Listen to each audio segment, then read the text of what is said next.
오늘은 하나님이 기뻐 받으시는 사람에 대해서 말씀을 드리려고 합니다. 전에 텔레비전에서 제목도 잘 모르겠는데 프로그램 하나를 보게 되었습니다.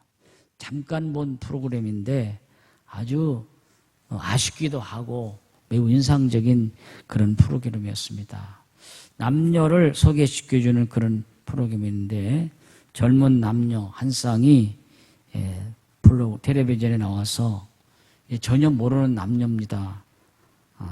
오랫동안 대화를 나누게 되고, 그래서 두 사람이 이제 마음에 들면은 밖으로 나갔다가 스튜디오로 다시 들어오고, 마음에 들지 않으면 그냥 곁길로 빠져서 집으로 돌아가는 그런 프로그램입니다. 두 사람이 서로 마음에 들어서 문을 열고 같이 나오면 참 멋진 한꺼풀이 맺어지게 되는 그런 프로그램입니다. 미국에서 미국 교포 청년 하나가 한국에 와가지고 한국에서 아가씨를 찾아보겠다고 그 프로그램에 나왔습니다. 무척 그냥 순진해 보였고 또 응원하기 위해서 부모님도 거기에 나와 있었습니다. 그래서 미국에서 온 이 청년과 한국 아가씨가 스튜디오에서 만나가지고 둘이 한참 여러 가지 대화를 나누었습니다. 그리고 이제 스튜디오로 나갔습니다. 그리고 이제 MC가 이제 나오라고 했습니다. 그러니까 남자 청년은 문을 열고 다시 스튜디오 안으로 들어왔는데 여자 청년은 아무리 불러도 안 나옵니다. 여자 청년은 뒷길로 사라져버리고 말았습니다. 자, 이렇게 봤을 때에 그 아가씨가 잘못한 거 없습니다.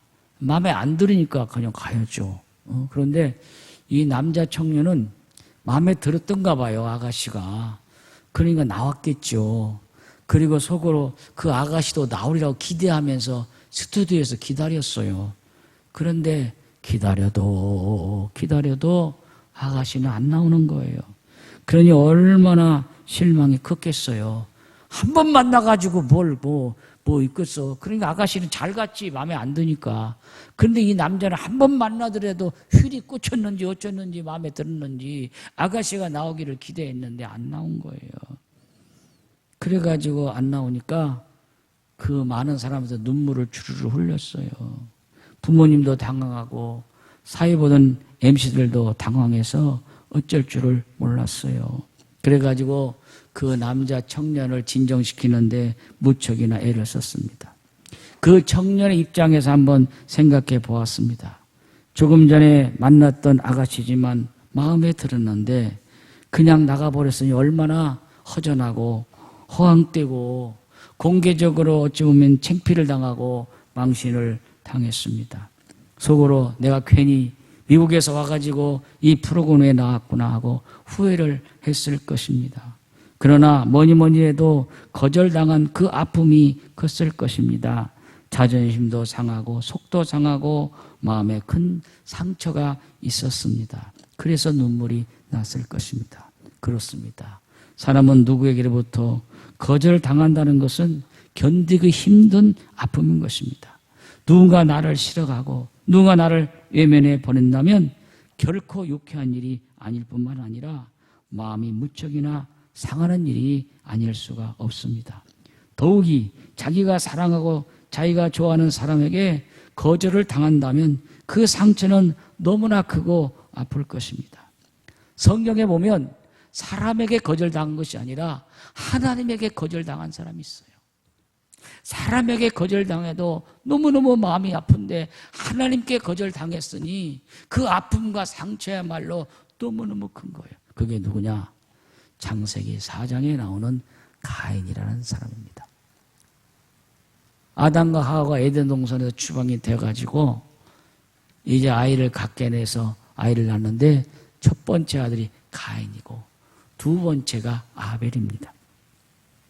그래서 세월이 흐른 후에 이제 두 사람이 하나님께 제사를 드리는 게 있어요. 자, 창세기 4장 3절에서 5절 먼저 한번 읽어봅니다. 시작. 세월이 지난 후에 가인은 땅의 소산으로 제물을 삼아 여호와께 드렸고 아벨은 자기도 땅의 역새끼와 그 기름으로 드렸더니 여호와께서 아벨과 그의 제물을 받으셨으나 가인과 그의 제물을 받지 아니하신지라. 가인이 몹시 분하여 안색이 변하니. 자, 여기 보면은 하나님께서 두 사람이 제사를 드릴 때에 다 받았으면 됐어요.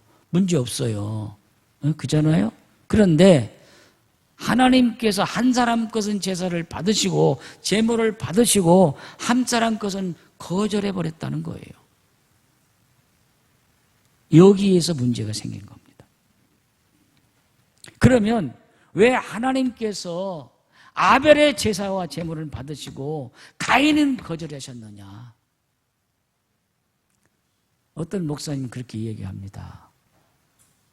하나님은 피제사를 원하는데 가인은 피제사를 안 드리고 농산물에 제사를 드려서 피제사 안 드렸기 때문에 하나님 안 받으시고, 아벨은 양을 잡아 피제사를 드렸기 때문에 하나님이 받으셨다. 엉터리 해석입니다.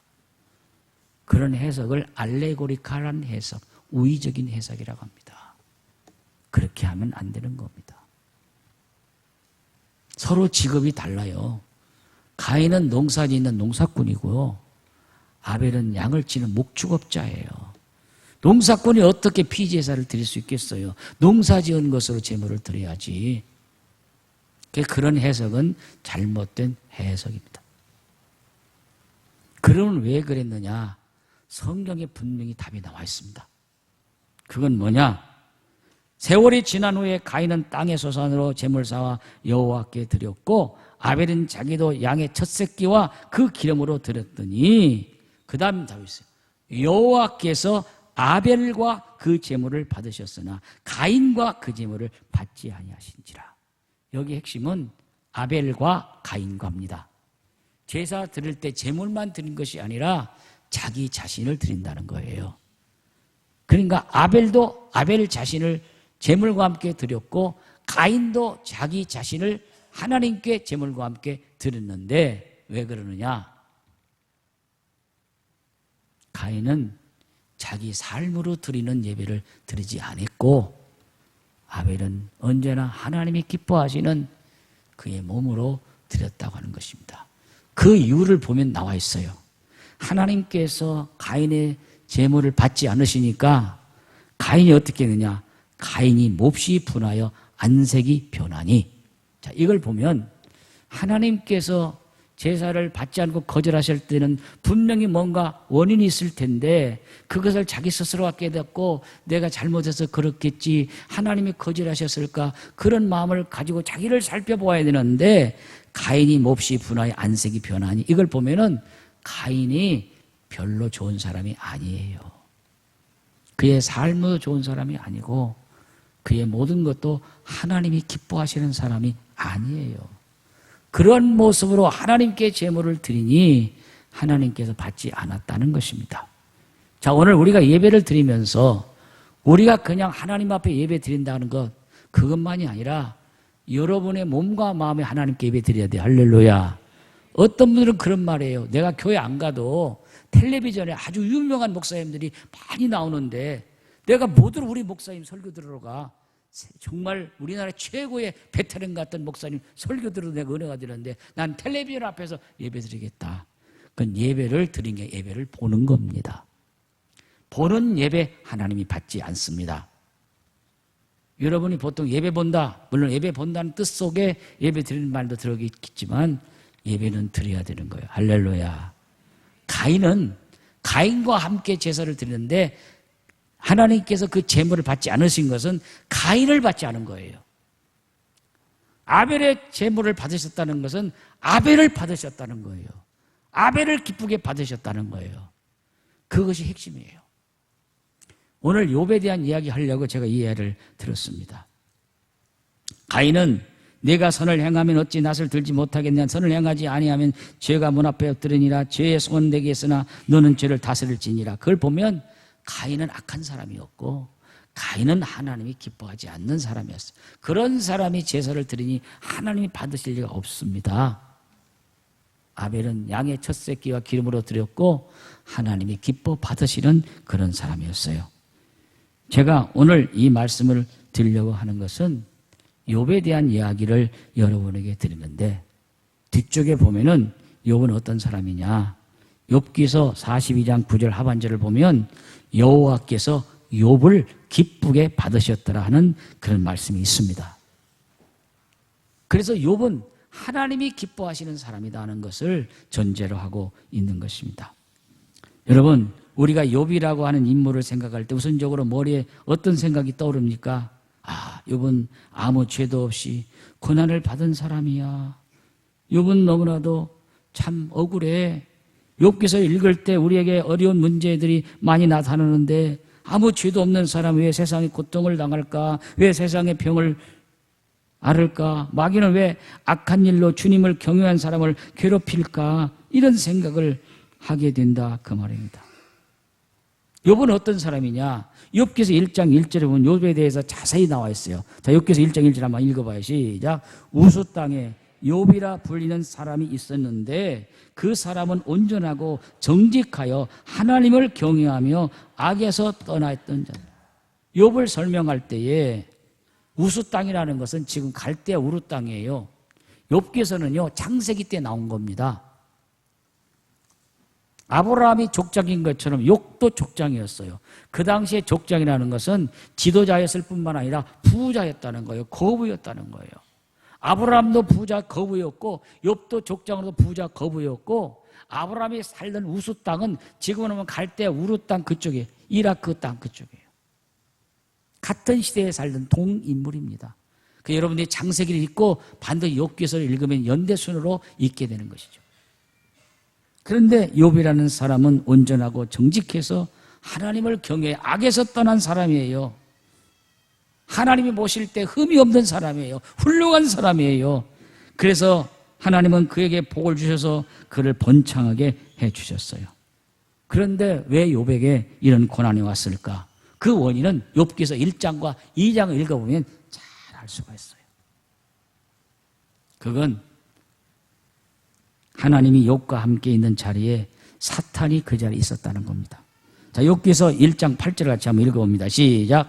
여호와께서 사탄에게 이르시되 내가 내 종 욥을 주의하여 보았느냐? 그와 같은 온전하고 정직하며 하나님을 경외하며 악에서 떠난 자가 없느니라. 하나님께서 하필은 왜 사탄에게 욥을 자랑하냐 이 말이에요. 자신만만하게 욥을 자랑하는 거예요. 우리가 어떤 사람을 소개할 때 그 사람 이 얘기하면 아유, 그 사람 신뢰할 수가 없어.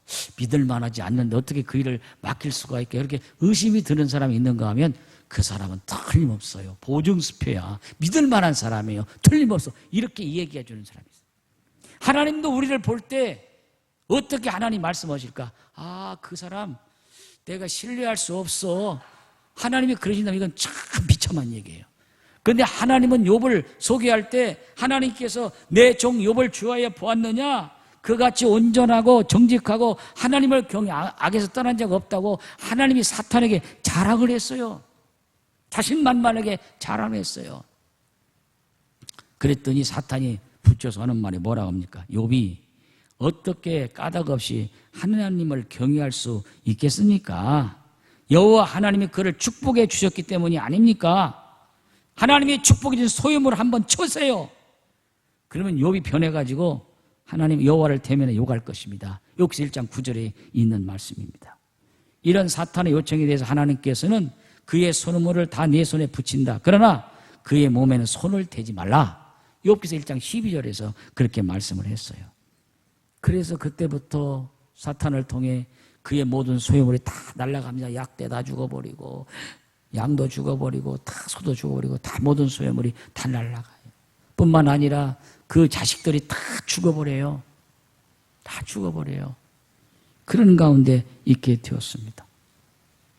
그러나 욥기서 1장 22절에 보면 이렇게 나와 있어요. 욥의 태도가 이 모든 일에 욥이 범죄하지 아니하고 하나님을 향하여 어리석게 원망하지 아니하니라. 재산 날아가고 자식들 죽고 모든 것이 다 어려움 속에 있는데 욥이 하나님을 향해서 원망하지 아니하니라. 사탄이 놀란 거예요. 저 정도면 하나님 원망하고 그럴 텐데 시험 들 텐데 욥이 원망하지 않은 거 보니까 놀라서 그러니까 사탄이 다시 하나님께 말합니다. 그의 뼈와 살을 치소서 그리하시면 정녕 주님께 요하게 될 것입니다. 욥기서 2장 5절. 얘는 욥의 몸을 건드는 거예요. 살과 뼈를 찢어서 병들게 하셔서.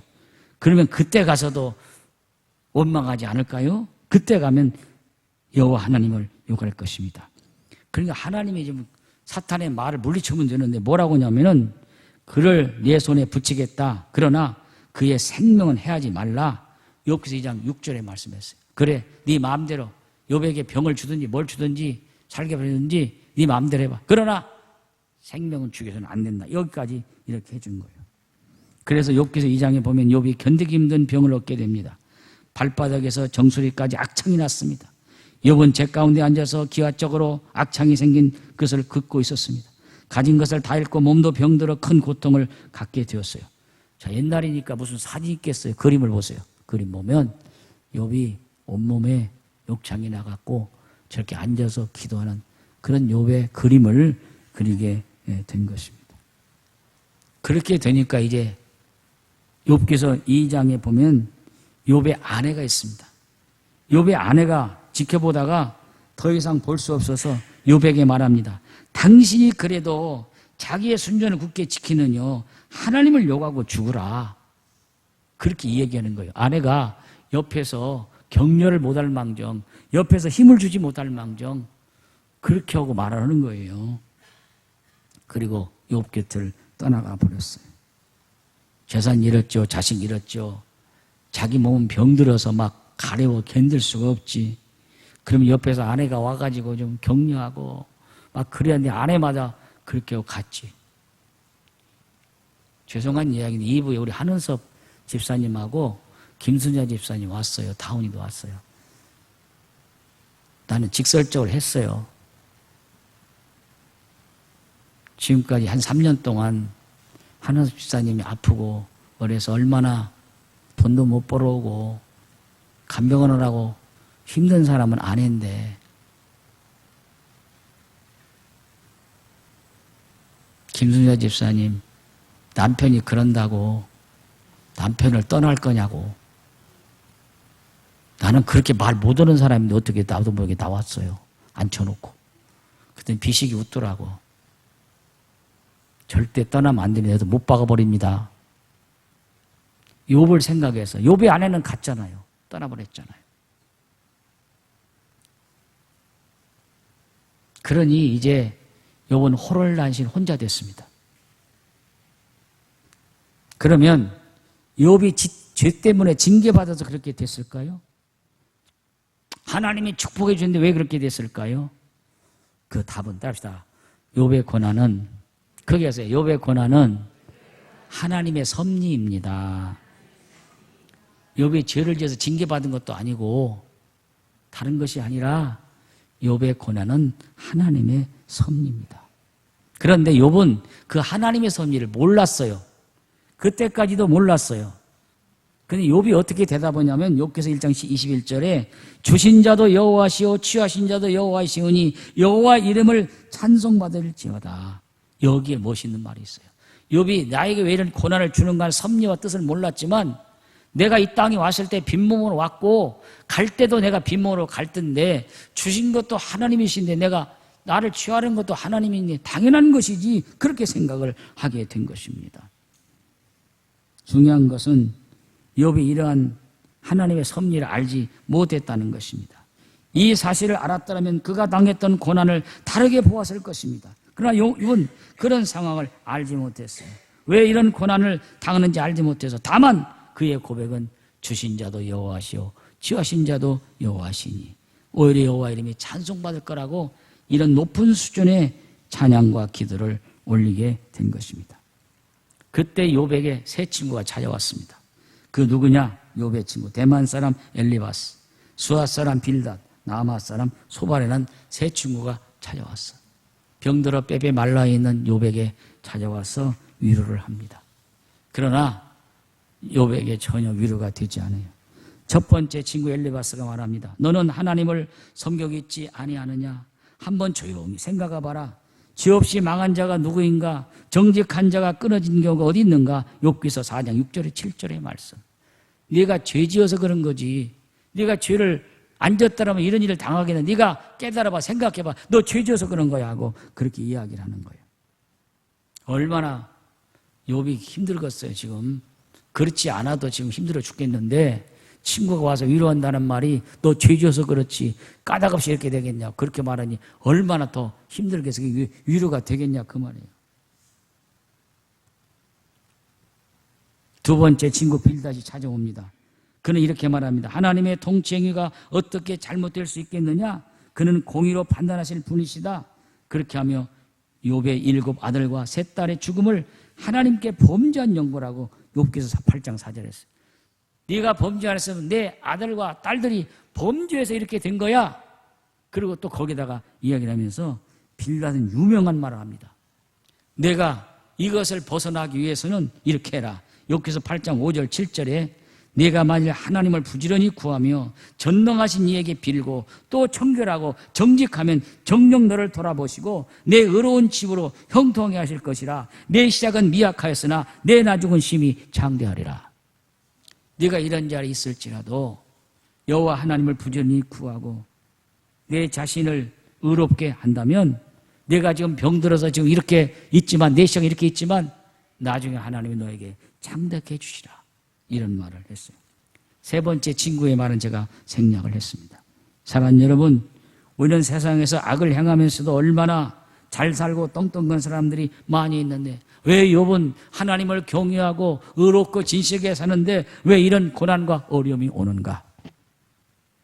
여기 하나님의 섭리 우리 태도입니다. 그럼 우리는 하나님의 섭리에도 어떤 태도를 보여야 할까요? 우리에게 욥기서 마지막 부분이 하나님의 깊은 섭리의 결말을 우리에게 알려주는 것입니다. 지금은 이해하지 못하지만 마지막 부분에 가서 하나님께서 그 비밀과 그 섭리를 드러내 보이고 있는 것입니다.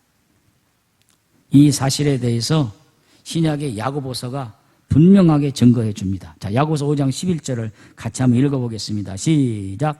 너희가 욥의 인내를 들었고 주께서 주신 결말을 보았거니와 주는 가장 자비하시고 긍휼히 여기시는 자신이라. 초대교회 야고보사도 제가 지난주일 야고보서를 하면서 제가 한 가지 잘못했어요. 실수한 게 있어요. 야고보서를 쓴 야고보는 예수님의 제자 야고보가 아니라 예수님의 동생 야고보입니다. 집에 가서 우리 사모님이 지적을 하더라고요. 맞다, 맞아. 여러분의 나 지적 못 하잖아. 사모님이 아유 목사님 그 야고보서는 예수님의 동생 야고보인데 예수님 제자라고 그랬어요. 내가 그랬는가 봐. 그렇죠? 들으신 분 알죠? 내가 잘못한 건 잘못다고 해야지 공개적으로. 우리 사모님이 지적 안 했다면 그냥 지나가는. 내 설교 유튜브를 타요. 유튜브 안 타야겠어요. 다른 사람이 듣고는 야 동일기 목사님 엉터리야 엉터리. 걱정이야. 방송실 지난주에 유튜브 지워요. 그러려면 오늘 걸 잘 보내면 되고. 아 내가 실수했더라고. 예수님의 동생 야고보서 쓴 사람. 한번 따라합시다. 야고보서 쓴 사람은 세베대의 아들 예수님의 제자 야고보가 아니라 예수님의 친동생 야고보입니다. 그게 정답이에요. 예수님의 제자 야고보는 일찍 순교했어요. 내가 이렇게 착각을 했더라고. 그런데 그 야고보서에 보면은 초대교회에 너무나 환난과 핍박이 많은데 너희가 욥의 인내를 들었고 주께서 주신 결말 욥의 마지막을 보았거니와 주는 어떤 분이냐? 가장 자비하시고 긍휼히 여기시는 자니라. 지금은 고난과 어림이 있지만 하나님의 뜻과 섭리는 가장 자비하시고 긍휼하신 분이다. 자비하시고 긍휼하신 하나님께서 욥을 그런 고난 가운데 두시겠느냐 하는 것이 야고보서의 말씀이에요. 초대교회 곤란과 환난을 겪는 그 성도들을 위로하면서 너가 욥의 인내를 보았다고 하면서 욥의 인내를 애완을 들여서 말하게 되는 것입니다. 하나님은 가장 자비로우시고 긍휼히 여기신 자이기 때문에 하나님께서 그냥 두시지 않는다는 거예요. 반드시 하나님의 뜻이 있고 섭리가 있고 그 결말에 하나님의 목표가 있다는 겁니다. 기독교 신문 가운데 기독교 연합 신문이라는 7월 26일자에 서안 복음병원에 원목인 이태경 목사님이 쓴 글이 있는데 하나님 뜻이 있을 것입니다 하는 글이 있어요. 거기 보면 이 목사님께서 그 병원에 이제 목회하는 원목으로 이렇게 있는데 어떤 젊은 부인 남편이 갑자기 교통사고를 당해가지고 병원으로 오게 됐습니다.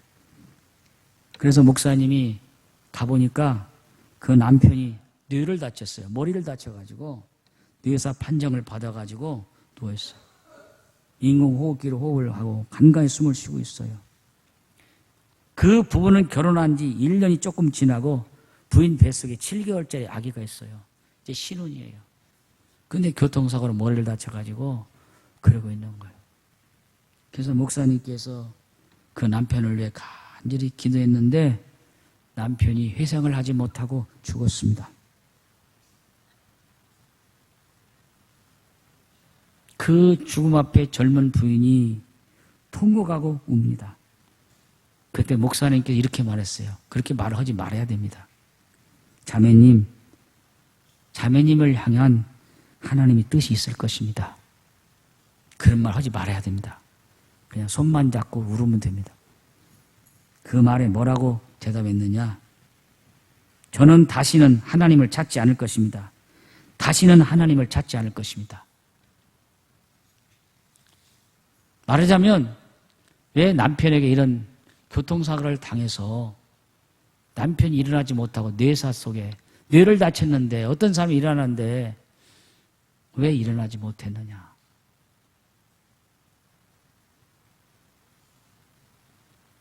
여기에 하나님의 어떤 뜻이 있느냐?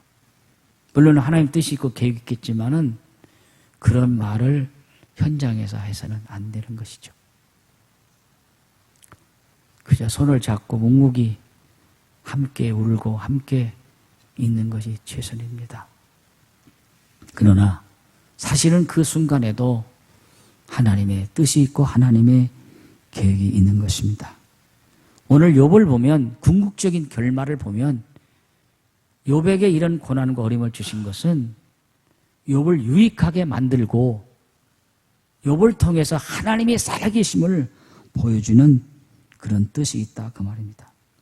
욥에게 고통스러운 고난이 있었지만 그 가운데 인내하며 믿음을 지켰을 때 아름다운 결말을 주시게 된 것입니다. 우리가 세상에서 살 때 무슨 일을 만난다 할지라도 하나님을 신뢰하고 기도하면서 기다릴 수 있어야 되는데 우리가 그러지 못할 때가 참 많이 있습니다.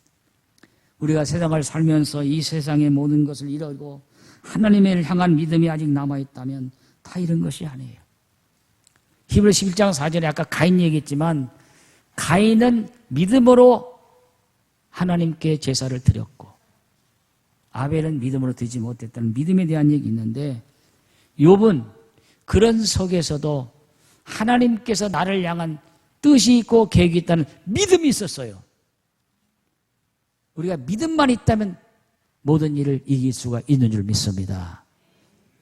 하나님께서 자신 있게 사탄에게 욥을 넘길 때 이 욥은 분명히 그런 속에서도 반드시 이길 수 있을 거야 하는 그런 신뢰와 믿음이 하나님께는 있었다 그 말입니다. 어떤 고난과 어려움의 구덩이에 들어갈지라도 욥은 반드시 이길 수 있으라는 그 확신과 믿음이 하나님께 있었기 때문에 하나님은 사탄에게 그것을 맡겼어요. 다만 생명만 건드리지 말아라. 여러분 오늘 우리를 향한 하나님의 계획과 뜻이 분명히 있습니다. 세상에 살면서 모든 사람에게 거절당해 마음의 상처를 안고 있습니다. 그런데 하나님 앞에 또 거절을 당했다면 이건 더 큰 문제입니다. 욥이 태도가 아름답습니다. 자, 오늘 본문 우리 정슬빛 우리 청이 읽었는데 욥기서 42장 6절 읽어보세요. 이제 시작. 그러므로 내가 스스로 거두어드리고 티끌과 제 가운데서 회개하나니. 옛날 성경에는 그러므로 내가 스스로 한하고 티끌과 제 가운데 회개한다. 거둬들인다는 건 뭐냐면 내가 여호와를 경외하고 내가 의롭게 살고 내가 악을 행하지 않았지만 이것마저도 내가 의를 내세우지 않고 이걸 내가 거둬들이고 그리고 나는 하나님 앞에 회개하겠습니다. 욥은 회개할 게 없어요. 그는 여호와를 경외한 사람이 악에 떠난 사람이에요. 의로운 사람이에요. 정직한 사람이에요. 회개할 게 없어요. 그러나 이걸 거두어드리고 내가 의롭게 살았던 이것을 내가 주장하지 않고 이걸 거둬들이고 하나님 앞에 내가 회개합니다. 자신을 회개하는 그런 모습입니다. 우리가 교회 생활하면서 최선을 당합니다. 다 합니다. 내가 이렇게 성경 이렇게 했다고. 그런데 내가 왜 이렇게 어려움이고 고난이 오냐고 이렇게 말할 때도 있을 것입니다. 욥도 그랬을 것입니다. 그러나 욥은 그런 것을 다 거둬들이고 하나님 앞에 티끌과 죄 가운데서 내가 무슨 잘못이 있다면 용서해달라고, 우리 자식들이 잘못한 게 있다면 주님 용서해달라고 자기 자신을 바라보면서 하나님 앞에 회개하는 그런 모습입니다. 회개가 정답이 되었습니다. 그럴 때 어떤 일이 있었냐. 욥기서 42장 10절 같이 한번 읽어봅니다. 시작. 욥이 그의 친구들을 위하여 기도할 때 여호와께서 욥의 곤경을 돌이키시고 여호와께서 욥에게 이전 모든 소유보다 갑절이나 주시니라. 갑절이 얼마냐? 욥기서 42장 12절에 있어요. 자, 읽어보세요. 시작. 여호와께서 욥의 말년에 욥에게 처음보다 더 복을 주시니 그가 양이 1만 4천, 낙타가 6천, 소 1,000결이, 암낙이 1,000을 두었고, 욥의 재산은 처음에는요 양이 7천이었어요. 낙타가 3천이었어요. 소가 500개였어요. 암낙이 500이었어요. 그런데 갑절의 복을 받았어요. 그 여러분이 꼭 물질의 복을 받았다는 것만 여러분이 생각은 아니고 영적으로 복을 받았을 뿐만 아니라 욥에게 하나님께서 복을 주셨어요. 하나님께서 욥을 향한 고난의 섭리는 욥의 말년의 복을 주려 하는 하나님 뜻이었어요. 할렐루야. 이 시련과 어림을 딛고 일어섰을 때에 욥에게 복을 주신다. 자, 이 말이 뭐냐? 우리 속담에 젊어서 고생은 사설하다 합니다. 젊었을 때 고생하는 건 괜찮아요. 사는 성도 여러분, 우리 나이 들어서 고생하지 않기를 바랍니다. 나이 들어서 그냥 힘들고 어렵고 그냥 그러면요 보기가 안 좋아. 오늘 이 말씀에서 가장 중요한 핵심은 따릅시다. 초년에 고생했을지라도 말년에 복을 받읍시다. 옆부분 같이 합시다. 우리 모두 말년에 복 받읍시다. 말년에 복 받읍시다. 말년에 복 받아.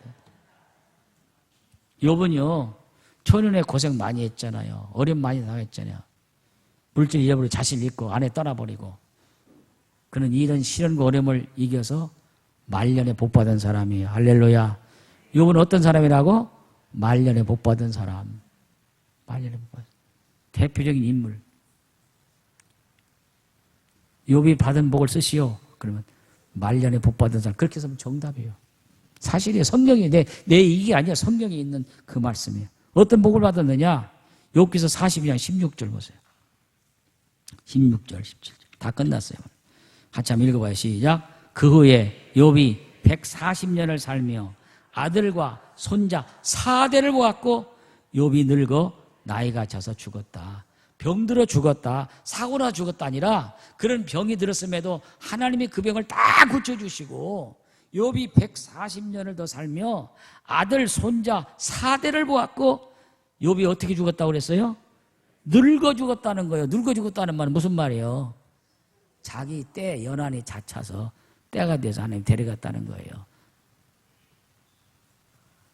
세상 말로 자연사했다는 거예요. 욥이 그게 받은 축복이에요. 아이고 욥이 아내 도망가 버렸는데 새로 얻었어. 도망간 아내 못 오려고 얻어. 내가 그래서 2부에 김순자 입사에 얘기한 거예요. 새로 얻었어. 얻었다는 말 없지만 얻었어. 그 아내가 돌아온 거야. 그래가지고 자식 죽었지만은 아들 7, 딸 3을 낳았어요. 그런데 그 딸 이름이 여미마, 그스야, 게란 아풍인데 거기에 보면 욥의 딸들이 세상에서 가장 아름답더라.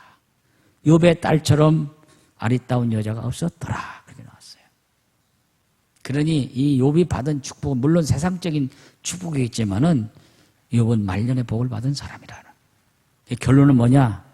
고난을 이겨 인내하며 나가면 우리 모두 말년의 복을 받습니다. 할렐루야. 이 말씀이에요. 제가 이 말씀으로 결론을 맺습니다. 우리 모두 시련과 어려움이 오더라도 내가 잘못한 거 없는데 내가 여호와를 경외해 사는데 왜 나에게 이런 시련이 오고 어둠이 오고 병이 들고 그런가? 그러지 마시고 이런 곳에는 다 하나님의 섭리가 있고 뜻이 있기 때문에 이것을 딛고 일어서면 여러분 모두가 다 말년에 복받게 될 줄로 믿습니다. 그런 욥의 복받기를 주의 이름으로 축원합니다. 축원합니다.